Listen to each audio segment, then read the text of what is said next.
బట్టతల ఇప్పుడు సమస్య కాదు. ఎటువంటి నొప్పి లేకుండా శ్రీరూప్ కాస్మెటిక్ క్లినిక్ లో హెయిర్ ట్రాన్స్ప్లాంటేషన్. తిరుమల దేవస్థాన ప్రధాన అర్చకులు మనందరికీ సుపరిచితులు రమణ దీక్షితులు గారు ప్రస్తుతం మనతో ఉన్నారు. మాట్లాడేద్దాం. నమస్కారం గురుగారు. నమస్కారం.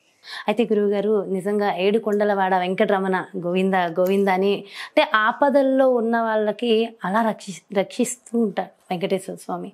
ఒక్కొక్కసారి మనం ఎక్కడున్నా సరే ఆ వెంకటేశ్వర స్వామికి ఒక మొక్కేసుకుంటాం. అది ఎక్కడైనా ఉండొచ్చు, ఇక్కడికి రావాలనే లేదు. కానీ ఆ మొక్కు తీరిన తర్వాత తీరిపోతుంది. అదేంటో నా జీవితంలో కూడా జరిగింది. ఎక్కడున్నా కానీ ఆ మొక్కు తీర్చలేని పరిస్థితుల్లో, అంటే రకరకాల కారణాలు రీత్యా, అంటే ఏ పొళ్ళు దన్నాలో మొక్కేసుకున్నారనుకోండి, ఆరోగ్యం సహకరించకపోవచ్చు, తర్వాత ఏదో ఇబ్బంది రావచ్చు, కుదరకపోతే అప్పుడు ఆ స్వామి కన్నెర్ర చేస్తారంటారా? కానీ మనకు మాత్రం ఒకలాంటి గిల్టీ ఫీలింగ్ ఉండిపోతుంది అది తీరకపోతే మాత్రం. మరి దానికి వేరే ఏమైనా ఆల్టర్నేట్ ఉంటుందంటారా?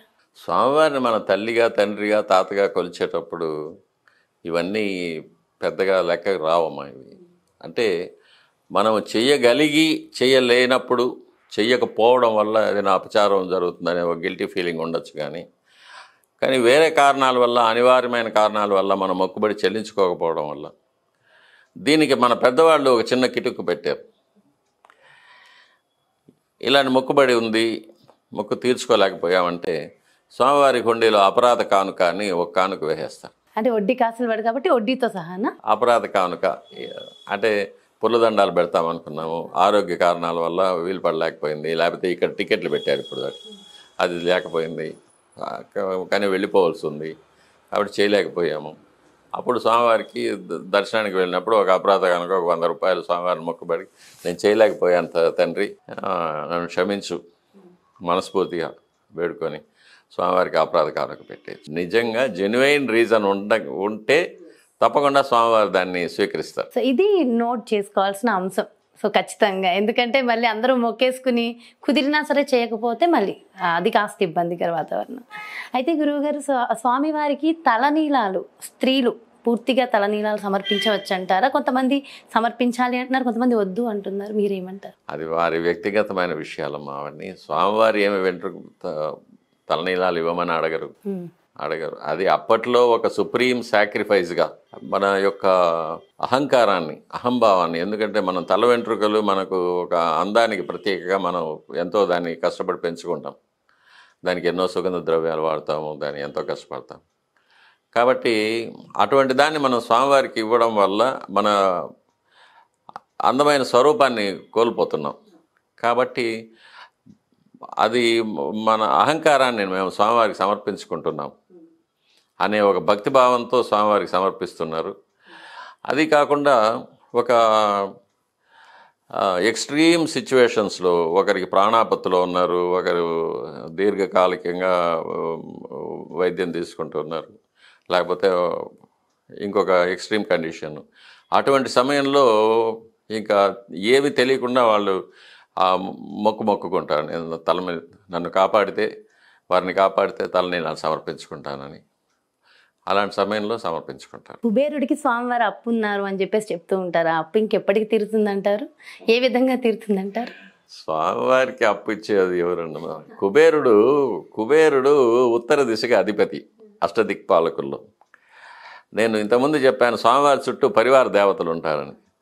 స్వామివారి చుట్టూ ఉన్న పరివార దేవతల్లో నాలుగో సర్కిల్లోనో 5వ సర్కిల్లోనో కుబేరుడు ఉంటాడు. అంత దూరంలో ఉంటాడు, దగ్గర కూడా ఉండడు కుబేరుడు. ధనాధిపతి అనే ఒక పదవిని ఇచ్చిందే స్వామివారే. పులస్త్య బ్రహ్మకు పుత్రుడుగా పుట్టి ఎంతో కొన్ని వేల సంవత్సరాలు తపస్సు చేసిన తర్వాత ఆ దిక్పాలకుడు అనే ఒక పదవిని స్వామివారిస్తారు.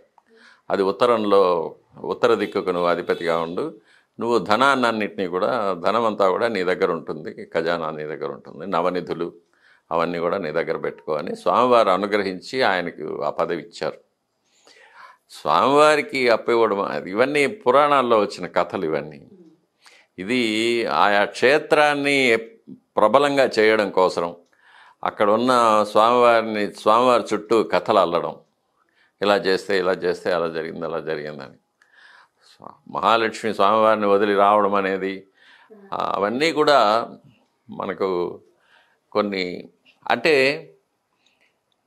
వీటికి మనం మనం చూసే కన్నా అతీతంగా ఏదో కొన్ని విషయాలు ఉంటాయి. మనకి ఏదో చెప్పదలుచుకున్నది మహర్షులు ఈ కథల రూపంలో చెప్పుంటారు. అవి మనకు మన మానవ మేధస్సుకు అందేవి కావు. అవన్నీ ఎప్పుడో కొంతమంది మహానుభావులకి ఆ ధ్యానం సమయంలో అవన్నీ స్ఫురిస్తూ ఉంటాయి. స్వామివారి అనుగ్రహం వల్ల ఓహో ఇందువల్ల చెప్పారు అని. దూర్వాసముని మహాలక్ష్మి కాలుతో ప్రహారం చేశారు, అందువల్ల మహాలక్ష్మి అమ్మవారు వెళ్ళిపోయారు. అంటే మనకున్న ధనాన్ని మనం గౌరవంగా మనం కాపాడుకుంటే మన దగ్గర ఉంటుంది. లేకపోతే ధనం లేకపోతే మనం కూడా ధనం వెంటబడాల్సి వస్తుంది అనేది ఇలాంటి చిన్న చిన్న కథల ద్వారా మనకు కొన్ని నీతులు మహర్షులు చెప్పడానికి ప్రయత్నం చేశారు. అది అర్థం చేసుకుంటే జీవితంలో బాగుపడుతుంటారు. సో చాలా చాలా సంతోషంగా ఉంది గురుగారు, మీతో ఇన్ని విషయాలు ఎంత చక్కగా మాట్లాడడం చాలా చాలా ఆనందంగా ఉంది. Thank you so much. మీ విలువైన సమయాన్ని మా కోసం వెచ్చించి చక్కగా మా వ్యూవర్స్ కోసం, మన ప్రేక్షకులందరి కోసం ప్రతి ప్రశ్నకి ఎంతో చక్కగా సమాధానం చెప్పారు. ఎన్నెన్నో రెమెడీస్ కూడా అందించారు, స్వామివారి మహత్యాన్ని తెలియజేశారు. Thank you so much. కోటి ధన్యవాదాలు గురుగారు. నమస్కారం. నమస్కారం. చూసారు కదండి, నిజంగా చాలా చాలా సంతోషంగా ఉంది. ఈరోజు మన రమణ్ దీక్షితులు గురువు గారితో చక్కగా స్వామివారికి సంబంధించిన ఎన్నో విషయ పరిజ్ఞానాన్ని తెలుసుకున్నాము. చక్కటి రెమెడీలను కూడా మరి గురువుగారు మనందరి కోసం అందించారు కదా. ఖచ్చితంగా స్వామివారి విషయాలను తెలుసుకున్న మనందరం కూడా ధన్యులం. మరో చక్కటి ప్రత్యేకమైన కార్యక్రమంతో మళ్ళీ మీ ముందుకు వచ్చేస్తాను. నమస్కారం.